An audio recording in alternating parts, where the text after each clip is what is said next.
Hi everyone, welcome to the garden and the start of a brand new series to my channel. I don't know if you're familiar with the concept of POV photography videos. There's loads of them on YouTube. Generally done by street photographers, it's a way of them sharing the experience of taking photographs, travelling around, snapping what they see, and I wanted to bring a bit of that to my channel, to combine my two interests of gardens and photography and hopefully include you, make it feel like you're there going around the gardens with me, and I've got a real beauty to start with. Personally, I've done photography for around 17, 18 years now. I've covered all sorts, from motorsport, I've done a few weddings in my time, a bit of everything really. But the main sort of interest used to be going in the countryside, snapping away, just enjoying being in nature. And having a garden now outside my back door, it gives me a chance to experience that without having to travel. I can come outside in an evening, just get a few photos on a beautiful evening like tonight, when that light's just streaming through the garden, and that's the sort of experience I want to share as part of this series. Personally, I've always used Canon cameras, and currently this episode is being filmed on my Canon R6, a camera that I've had for around a year and a half now, and I'm hopefully upgrading to the R5 very soon. They're fantastic cameras, not just for the photos, but also for the videos that you've been watching over the past year or so. So for me, they're a great hybrid camera. Admittedly, if you're just starting out in photography, you don't need to spend this much money, especially for garden and plant subjects. They don't tend to move very fast, but I will link to a few things in the description. The current setup that I use, if you're really into photography and want something I'd definitely recommend, or if budget's not a problem, it is a little bit for me, but I spent a lot of years building up this kit. And then I'll also put together the option I would go to if I was wanting to get into photography a bit more, take some more interesting photos of the garden, and definitely produce images that you can't get with a camera phone. So have a look in the description. They are affiliate links, but only from the places that I would recommend using myself. If you watch my recent garden tour video, then you'll have heard me say that a lot of my garden is designed for the light. I actually planned out a lot of the planting here with photography in mind. Plants like this Ensete just look incredible, like now when the sun's hitting the back of those leaves. And today's video is from another garden that looks incredible in the evening light. Around a week or so ago, I went to the Secret Garden of Louth. If you've not heard of it, I'll put a link to their Facebook page in the description. So after you've watched this video, definitely check it out. This is the 20th year that they've actually opened for the NGS. They've raised loads of money for charity and shown loads of people the incredible exotic style of gardening. This weekend, this Sunday, the last Sunday of August, is their last open day for this year. So if you enjoy what you see in today's video, and I'm sure you will, then definitely get in touch with their Facebook page and arrange to pop across on Sunday. You definitely won't regret it. Now, this is my first video in my POV video series, and it's not very tightly edited. It's definitely a starting point, a first draft if you like, something I want to improve on. So the video's quite long, it's a full length video for you, but it's a proper little ramble around the garden. I will show you some of the most incredible plants there, including a Paulownia that's definitely the biggest and the best that I've ever seen, and also a Tetrapanax that's a real monster. So there's something in this video, whether you enjoy photography or gardening, there's definitely something for you. So without any more wait, let's get cracking. So here we are then at the Secret Garden of Louth, and this is what you see when you first come in. Camera in hand. This is a 28-70mm lens, the f2, very expensive, but serious quality. I'm going to try and use the screen for today's video so you can sort of see what I'm taking a picture of. And on the front, I've got an Urth Ethereal filter, which basically adds a sort of cinematic, we'll say an old-fashioned glow to the pictures. So hopefully you'll see that in action. So we'll start off walking through here, and I'll just show you some of the plants first. So up in front, we've got Canon Foliage rising up there. Up there, we've got an Ensete. So if I try and get a picture of that in the light, leaves just look massive.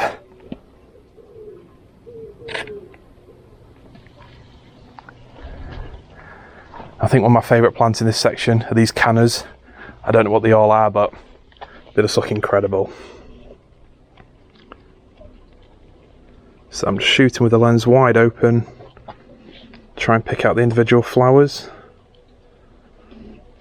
make it a little bit darker, try something like that. I always find it takes a few photos to really get my eye in.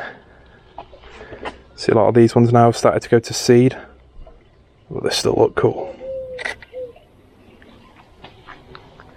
So walking around, you can see there's just so many different flowers and foliage plants. We've got the Dahlias, more conventional plants there. mixed in with all kinds of different plants. Oreopanax there. I really love a sort of fur coating on the leaves. Get a quick photo of that one there. So, a few photos just to get my eye in at first.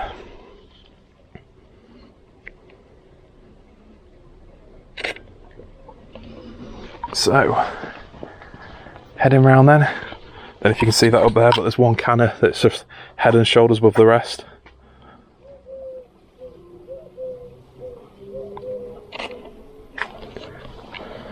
So, heading through then. And this is the koi pond. Just look at some of the beauties in there. Hello. Don't know, I'm talking to them. Used to having dogs, aren't I?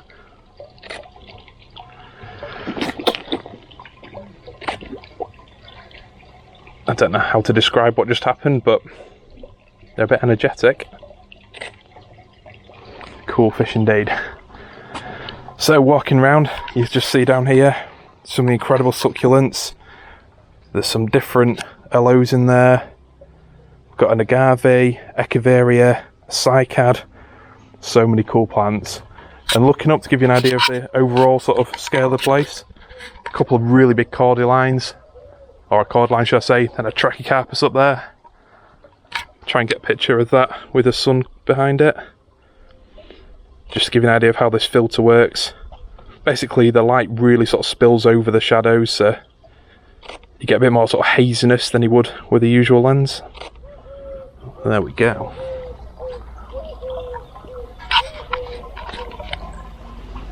So you can see there's papayas here, we've got colocasia. Photographically maybe a little bit tricky to get lots of individual photos, but from an aesthetics point of view it's an amazing garden. Here's a Brassaiopsis, quite a rare plant. If you look through there, I don't know if you can see it, but I'll take a picture. The trunk is incredibly spiky. It's such a cool plant. And this is probably the biggest and the best one that I've seen.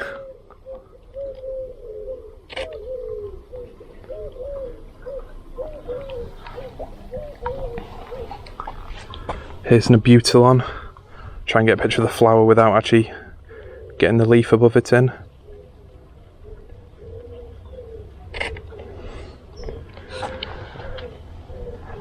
So looking further back, you can see there's Fatsias there. There's some different sort of indoor tender palms mixed in with the Trachycarpus. I believe that's a Nova, that one. One thing I love about this garden is just all the little roots that lead off. In fact, I'll just head back round to show you the other side of that bit.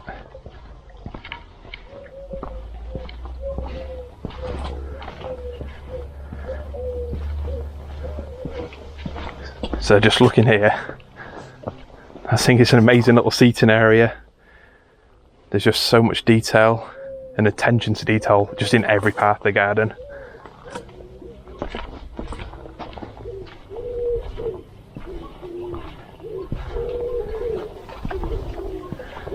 So we'll keep on having a walk round until the sun properly shows back through again. I can get some really nice snaps. Even the pots here, there's just so much effort gone into the colour combinations.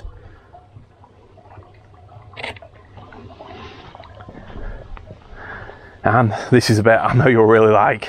So it's basically a mixture, a planting that stays out all year.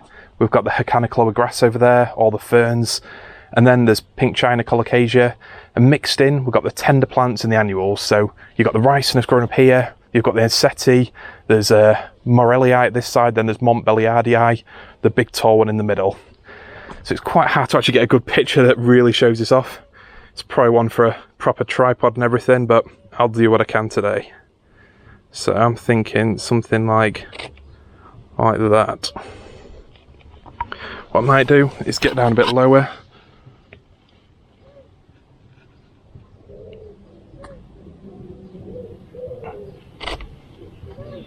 Maybe make it a little bit darker.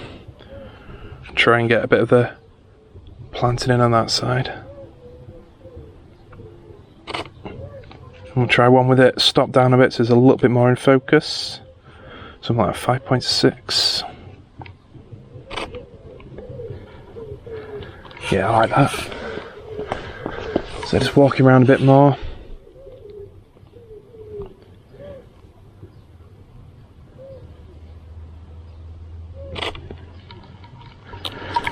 So what I tend to do with this sort of lens setup is pretty much choose the details. So yes, it can do wide shots, you can get 28mm shots like this, but to me it's often worth really focusing in on the bit that actually draws you to the scene. So here, get the Crocosmia in, show that riciness there. So this filter really sort of showing off now with the sun in the background. Gives it a sort of good dreamy glow to it, I guess.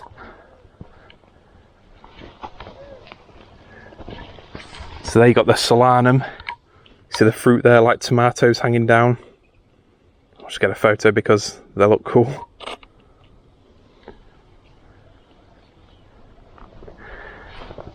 I think this really is one of the best gardens I've been to in terms of combinations. I think Jennifer and Roger, the magic they can work putting different plants together, is something I'm definitely impressed by. Got a little parrot poking out through there. Got to get a photo of the parrot. And here you'll see Melianthus major, which is one of those plants that when it's backlit, the leaves just look so beautiful in the light. Now, I will say, none of the pictures I've got so far are what I'd say are good pictures, but doing this kind of video is definitely multitasking on a level that I'm not used to. But if you saw my last video, you'll know that I'm going to have to get used to it. There we've got a Ricinus New Zealand purple, and I just love that sort of metallic sheen. I'll just move the camera around, show you a bit more. Very nice indeed. So, just show this one off there. So I don't always use a screen for taking photos, but I guess when you're doing these kind of POV videos, you sort of need to. Now, this is an area that I really like, sort of seating area. Well, it is a seating area. Try and get a photo of this that really shows it off. So what I'm thinking is maybe going a bit lower, using those posts. If I just point you up a bit.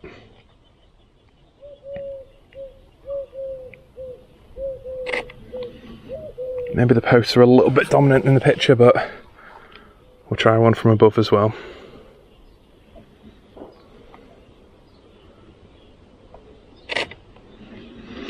I mean, to me, the standout plant here, Tetrapanax, without a doubt. This one, it's not especially old, don't know if it's a few years old, but when you see the size of the trunk on it, it's an amazing plant. Just got so much presence. I mean, obviously there's beauties like the Boutia odorata, I think there, and I've got to show you this one. This is a Paulownia tomentosa. Look at the size of that. It's phenomenal. And believe it or not, they actually cut this back here in around April time, and apparently it was quite slow to grow.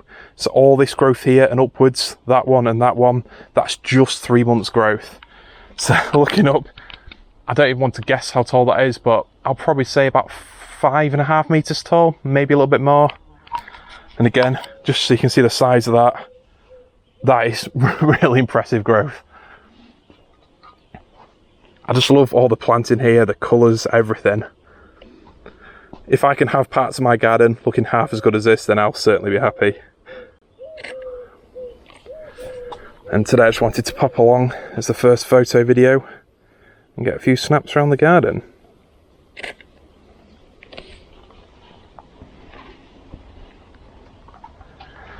The Tetrapanax, as impressive as it looks, I'm not sure it's the easiest one to get photos of, but we'll try. I will pop out with an amazing lens in a few minutes so it can make anything look incredible. So here you can see beautiful magnolia. That is one that I've got in my garden.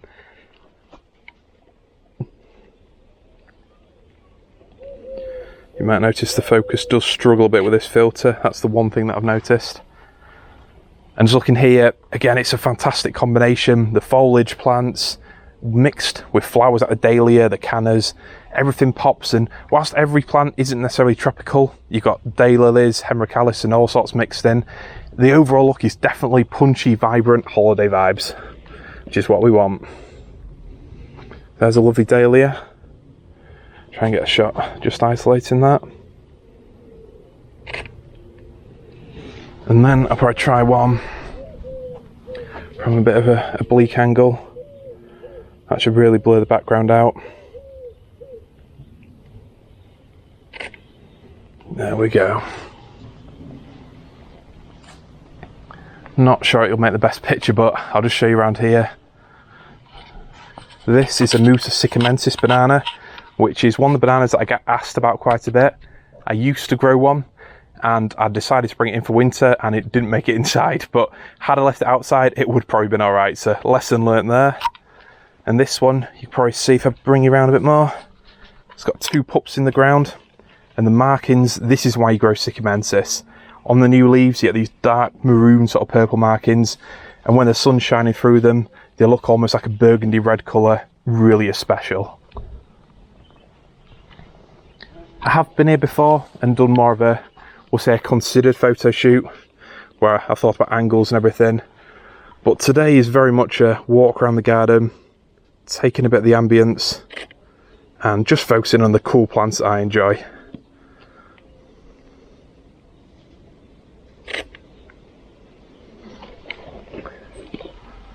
Another beautiful one here. Try and get a picture of some of these flowers up here.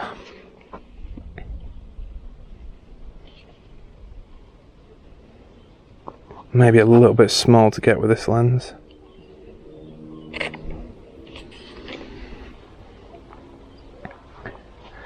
And look at this beauty here. This is a Dicksonia antarctica tree fern, but it's a fern with a difference. So you've got 2 heads on it, but just look at that. You don't usually see them as impressive as this. The fronds just look incredible there.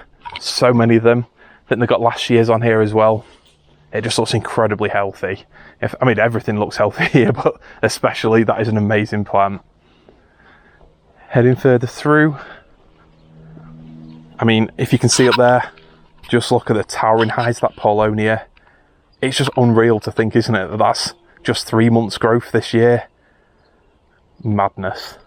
I think I'll just get one more looking over here before I go around. It really looks dense and well planted. Proper jungly. And that's one of the reasons why I got this ethereal filter for this lens. I'm not too keen if you overdo the sort of 80s glow, but I do find in the right sort of environment, like this here, it adds that sort of dreamy vibe. Maybe something like that. I might just come back a little bit further. I'll try that again, just focus. I'll just keep flicking between manual and autofocus. Maybe that. We'll see. So anyway, we'll continue the walk around. Got Schefflera rhododendrofolia. You can see that's flowering away now. This is one of the plants that I've got in my garden, but to me, I tend to photograph it more in winter because it's easier to see for a start, and it's really little structural with a light bit of frost on it. And when you head through here, I mean, there's just countless plants around you. There's all kinds of beauties from all around the world, and none more striking than these 2 here. So on the right, there's Cyathea medullaris, the black tree fern. I grow one of these. I've got to say mine is more green than black, but you can clearly see there just how dark that one is. Very striking. And then behind it, a bamboo that you'll know if you like my garden. That's Phyllostachys Vivax aureocalis. Just show you a bit further up there. It's a beauty. So we head through. There's a plant here that is a real stunner. You see that with the snake in it? This is a Tetrapanax. Now, when I tell people that you need to be aware of how big these plants get, this is what I'm talking about. You can see it's pretty much a full-on tree with a snake in it as well. So this is where I'm regretting selling my wide angle lens a little bit, but got a new camera on the way, so I had to sell a lot of stuff to be able to afford it. So this camera, in case you're wondering, the Canon R6, which is a mirrorless camera. This bit on the bottom is a battery grip, and essentially that just has 2 batteries in it, so you get more power, and you can also have the vertical controls. So rather than having to hold your camera and reach over it, you can literally just click it there. And it makes it look more professional, which is what it's all about. So here I think is an example of where this mist filter actually works. We've got the background heading off into the light there, and then this awesome Tetrapanax leading above.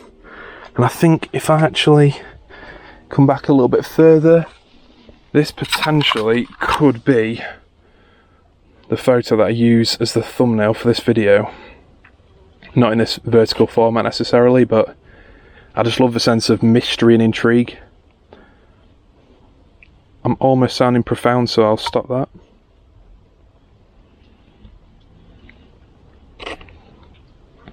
So unfortunately, well, it's been a bit cloudy this afternoon with outbreaks of sun. Can you have an outbreak of sun? Well, that's what it's been. And it's just at the minute gone cloudy again.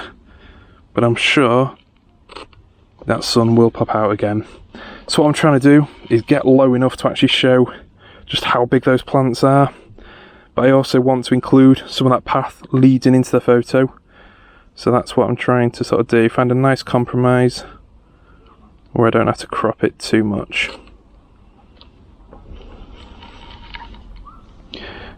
In all honesty, this is possibly a tripod one to get more in focus, but I might try a different aperture now.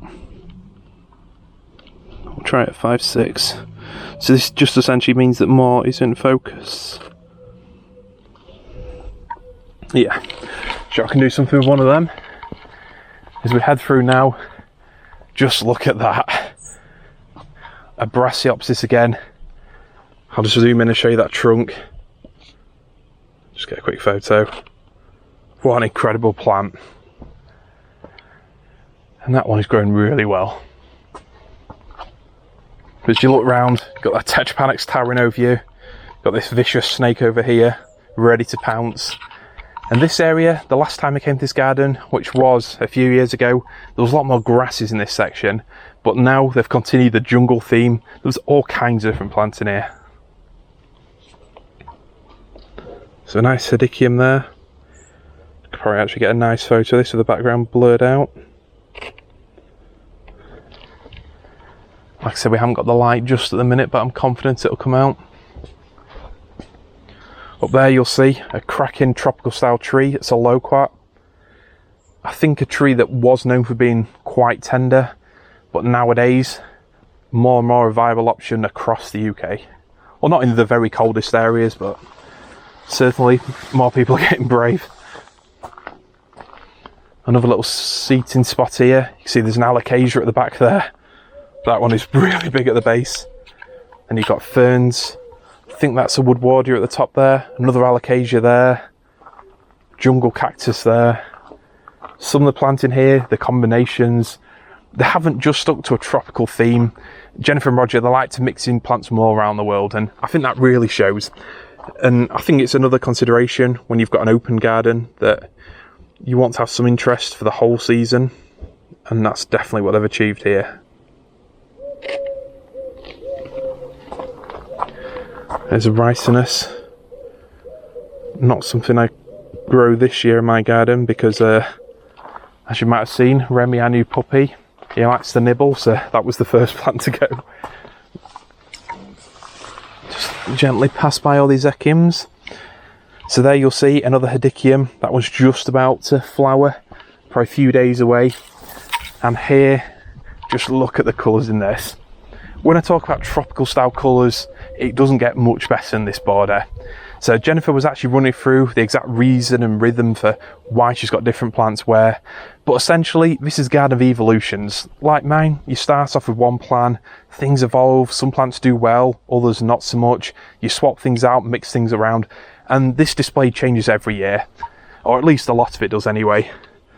So you've got some of my favourites in here. We've got Ricinus, more New Zealand purple, Not the best picture, but I'll take it. Beautiful red canna here. And some incredible dahlias dotted around there, some of the cactus varieties. Just such a great mix. And you can see, I won't take the photo, but, or I might, we'll go for it. How incredible this is going to look in just a few days' time when these start to flower. They look amazing. Up here we've got Canna, that's Amanii, big and bright. That is a seriously impressive Canna.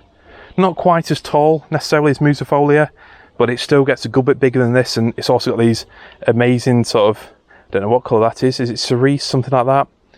A very bright pink flower. Just show you around quickly, we've got a monstrous miscanthus there. That one almost looks like a bamboo. I'll just show you a bit closer. This is one that I grow in my garden, but it's a runner, so beware. Tell you what, I do like that canna just poking through there. Makes quite a nice picture. Just get that one leaf out the way. So I like the way that, if I was going to be technical about it, the pink is shown off in the stems around it, but I'll just show you it. Just try and get it quite central. Something like that. Yeah, that works. I like that.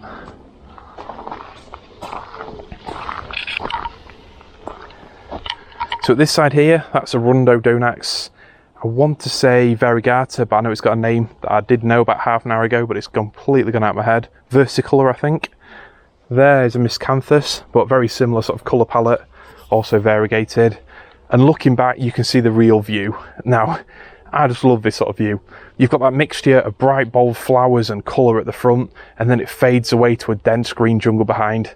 It really makes you want to go and explore, and we'll try and get a picture of that.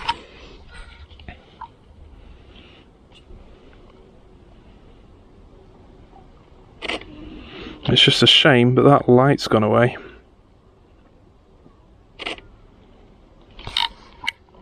It does keep threatening to come back like that, but we'll see. Just underexpose a little bit so I don't blow them out.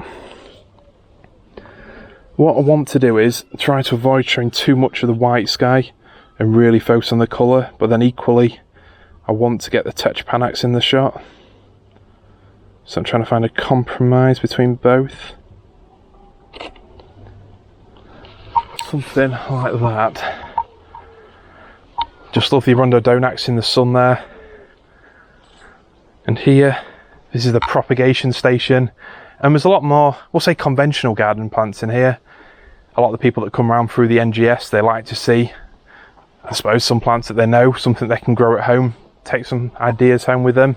But to me, it's all about the exotics. And now that sun's coming out, I might just grab my 85mm lens and we'll have some fun really focusing on the details. Time for a second walk around then, and we've got the 85mm lens on. So this is one focal length. If you think of your phone at say 5x zoom, something like that, that's basically what this is. But the advantage of this one is that you can focus on something like that there, and all the rest is completely blurred away. So it's an interesting lens for little detail shots. So try and get round. Nice low quat tree up there. And I'll show you some details. So we've got the Cleome. So there's no filter on this one, but it produces such a nice blur as it is, you don't need them. Try another one of that. The one issue with this lens is it doesn't like focusing too close.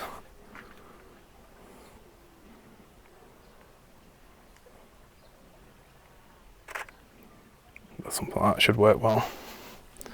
So heading around then, we'll get another Cannas shot. Back to autofocus.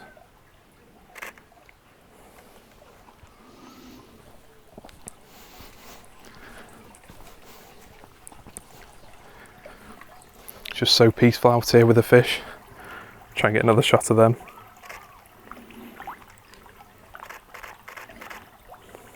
got to be at least one open mouth shot there.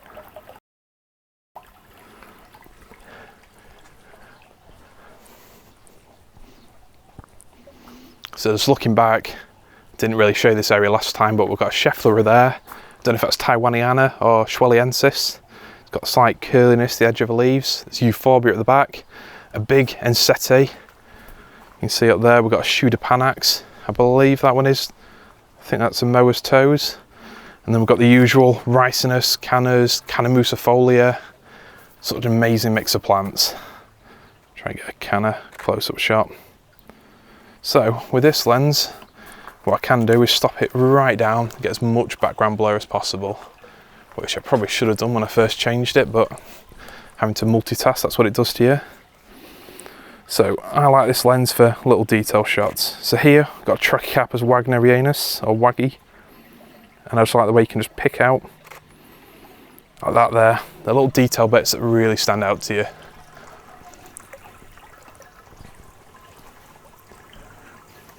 Water's just so relaxing, isn't it?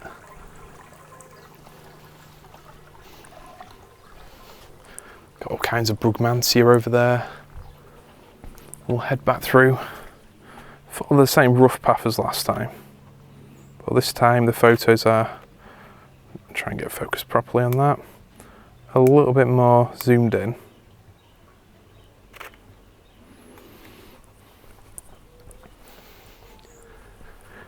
So to me, from this view here, the thing that stands out is definitely that Boutia odorata over there, with those sort of light bluey green leaves. Lovely contrast. I didn't head round this way last time, but, well, I did up to about here. But this time I'll follow the path all the way around. There's my little parrot friend again. Just want to see if I can get a nice angle of the Boutia. Probably not the clearest one from here, to be fair, but what there is up there is a nice Canna.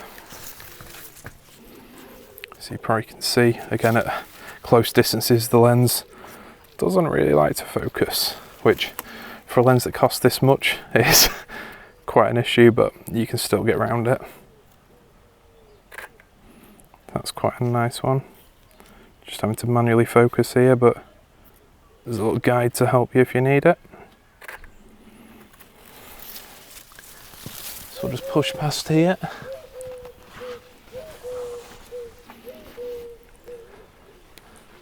I'll try getting a shot of the Cleome here. I think the trick is finding one particular bloom that really stands out, like that one there. And to me, this is what this lens is really good at. You choose a subject, and you've got the right light on it, and it really makes it stand out.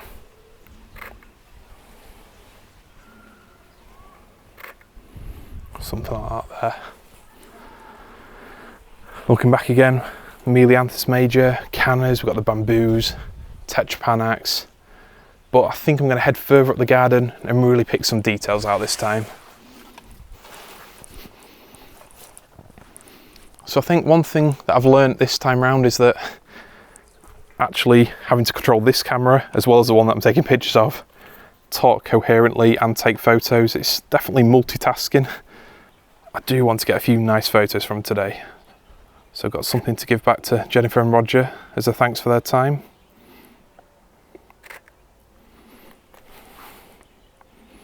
So you can see now, this lens, when you see the background, everything's completely blown out and it really highlights the subject. So though it's not maybe a lens well, it's definitely not a lens that you need for flower photography or any kind of garden photography, I think it really brings out the magic in the details. It's like here we've got a Schefflera. You can just choose, I want that leaf there, and bang, a photo that really highlights that beautiful light.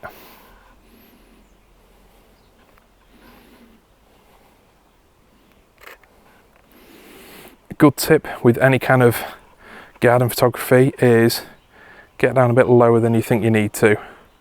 And sometimes things can take on a completely different kind of look. So I'll just show you here.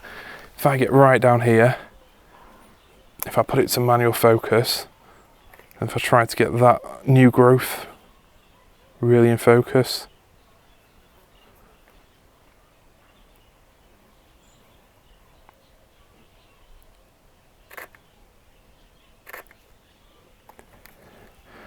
probably not the best example because it's quite a complicated picture, but sometimes just having that pop of light behind it, it really makes the plant look special.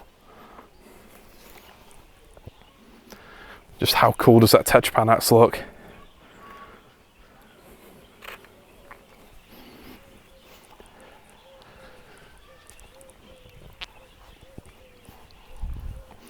This Waggy is definitely a plant that's grown loads since I last came. And I think one of the cool things about Waggies is just what the leaves or fronds look like when you get them at a bit of an angle. They are literally like a fan. So that's not the nicest picture, but they do look cool when you look across them.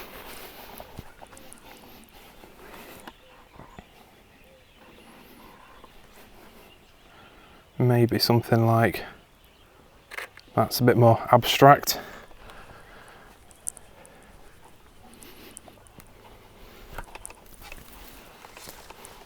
You probably hear the focus hunting in the background.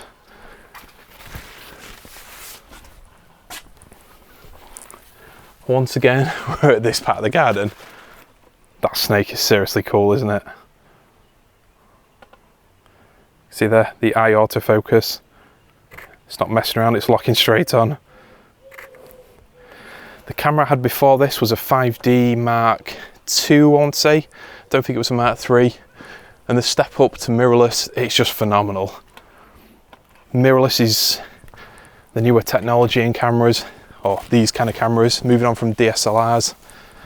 Just things like eye autofocus, the fast sensor readout just makes life so much better, or so much easier, should I say.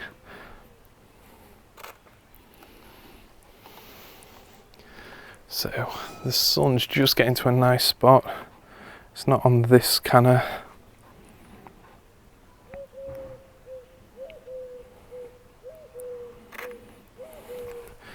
So to be honest, some of these photos look a little bit flat, and that's probably because I need to be getting the light in the background. Not just taking photos of things lit up by it, but actually making the light part of the photo.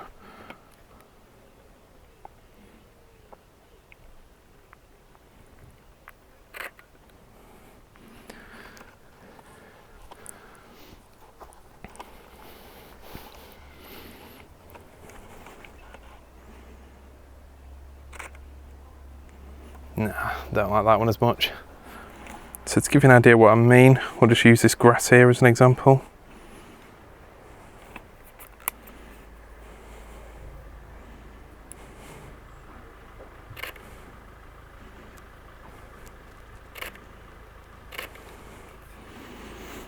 Just looks nice with the sun in the background. So, an amazing garden full of incredible exotic planting, cool camera, an amazing lens. The light, I won't say it's perfect. We've got quite a diffused evening glow just coming through the garden. We'll try getting some close-up photography in this area. I want to say close-up, not really sort of macro close-up, but just choose the details that really shine to me. So, first off then, we'll have a look at this Dahlia here. I might get down a bit lower to really bring out the flare of the sun. So I might have to manually focus because that sun really is quite overpowering in the background.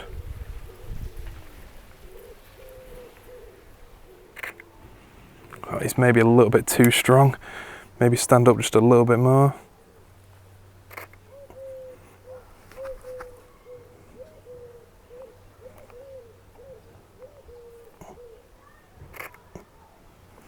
Something like that.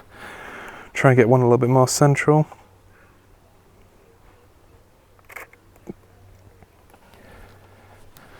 So as we walk through, you can see that sun shining through. Got the Ensete over there. Just push past this foliage carefully. Now with Ensete, I mean, you can just see how incredible that looks. The sun streaming through the leaves. You've got the greens, the oranges, the reds. So, and what I'm going to try and do is just choose a little bit of detail, a part of the plant that really sort of highlights the main attraction. So looking here, you can really see the colours there, very vivid. Not sure if I like the shadow or not, so we'll go over to this leaf here. That's more like it. I won't say it's an abstract as such, but for me, just switch over to manual focus so it's not hunting.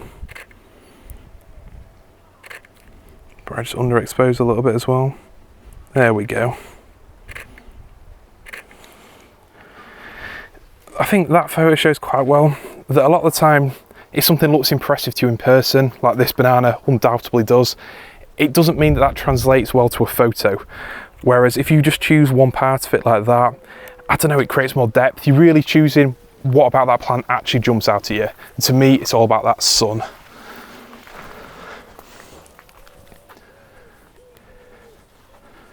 I just love this border. Admittedly, the sun's not actually on the plants at the minute. It's more over this way, but I still think there's some photos to be had.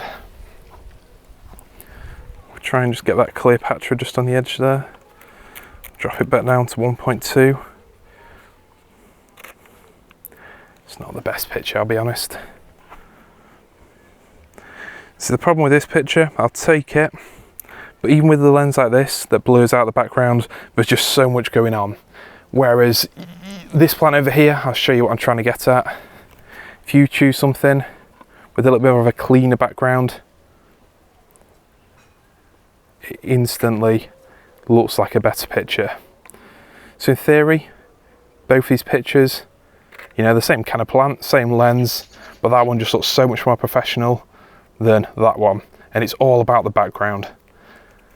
So how do you create a background? Well, I think firstly, it's about moving around, different angles. It's not just about what's in the picture, but more about what isn't in it. So you need to choose the cleanest background possible. And also, just think about the plant. This kind of here is really graceful. So if I can show that flower sort of hanging down like that, it gives you an idea more about the character of the plant, rather than just going, here's a canna, bang, picture. That sun really is something.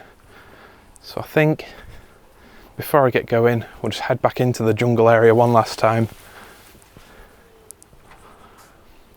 I mean, that ginger deserves another picture, doesn't it?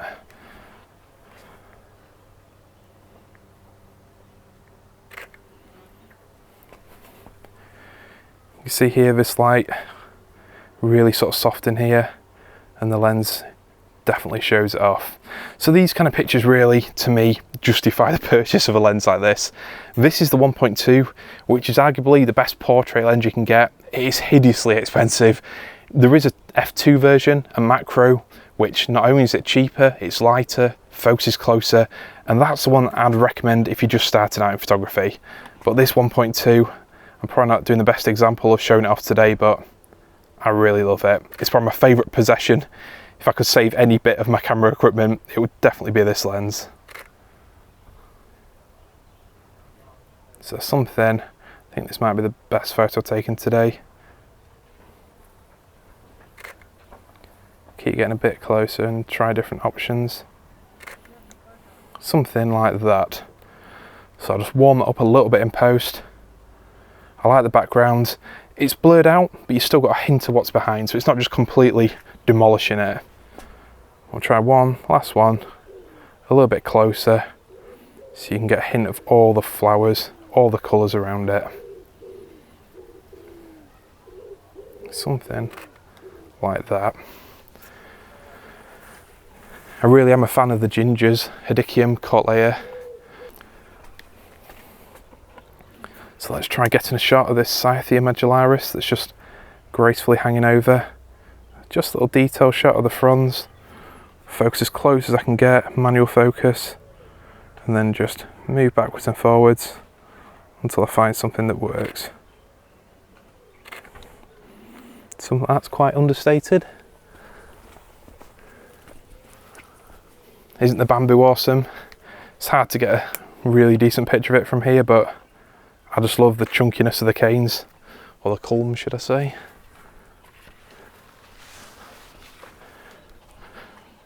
Just so many lovely plants here.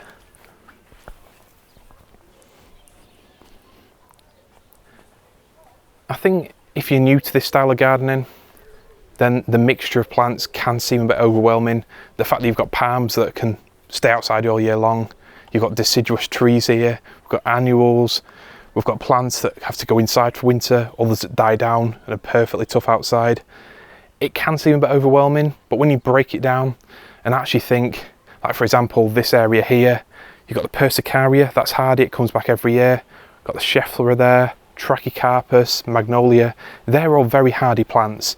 So if you have a good base of those kind of hardy exotics, both deciduous and evergreen, and then you mix in some annuals like Ricinus, the Cannas, the Dahlias, you can soon have a garden that's full of exotic colour, exotic vibes, without every single plant being a high maintenance, tricky plant to look after in winter. So just get another photo of this amazing Dahlia. I love that light behind it. So I don't know if you can see what I'm doing, but I'm trying to get quite a high vantage point.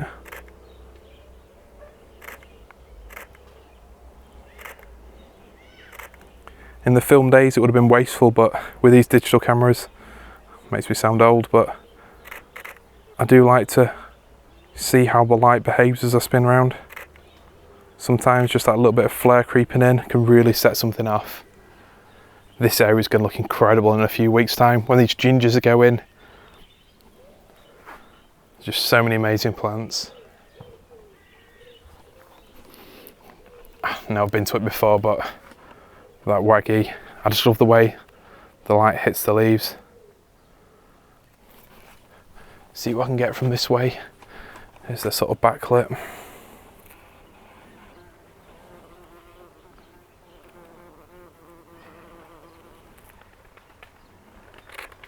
Nah, it's not the best one, but something I'll have a go at next time.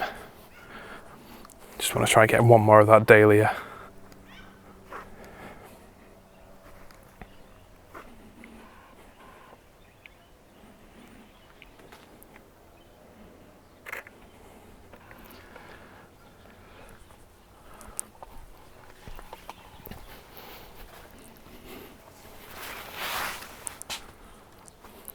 I mean, just seriously, look at the island.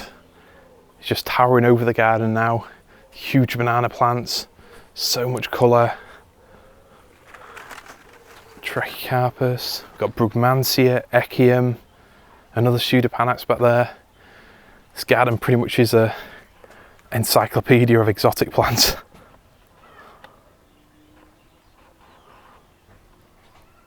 Another one of that Cleome.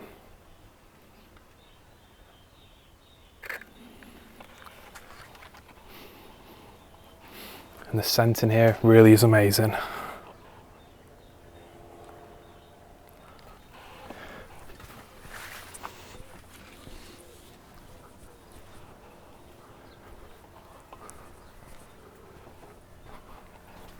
I mean, there's one last plant to show you. Just look at that. So there we are then. I hope you enjoyed a lovely relaxing walk through one of the most incredible gardens I've had the pleasure to visit. Definitely in terms of private gardens, Jenny and Roger's garden is up there. They're absolutely passionate plants people, and what they've put together is nothing short of incredible. Now, obviously it's an incredible garden. My photography probably wasn't quite up to par. Like I sort of mentioned in the video, it's my first time of combining filming a video, talking about a garden, hopefully quite coherently, as well as taking photos. So I think every sort of element suffered a little bit, but I hope you've enjoyed what I've put together so far. It's definitely something to build on. And you might have noticed there wasn't any sort of music in this one, no little slow motion scenes with little interesting bits of footage and close-ups of plants. And that's because I got chatting to Jenny and Roger for most of the time I was there and I just didn't film it. But anyway, I hope you've enjoyed this video, and if you've got any comments, things you'd like to see in a future video, gardens that you might like to see featured, or just any feedback, positive or negative, it would be great to hear. Thanks for watching, I'll see you in the next video.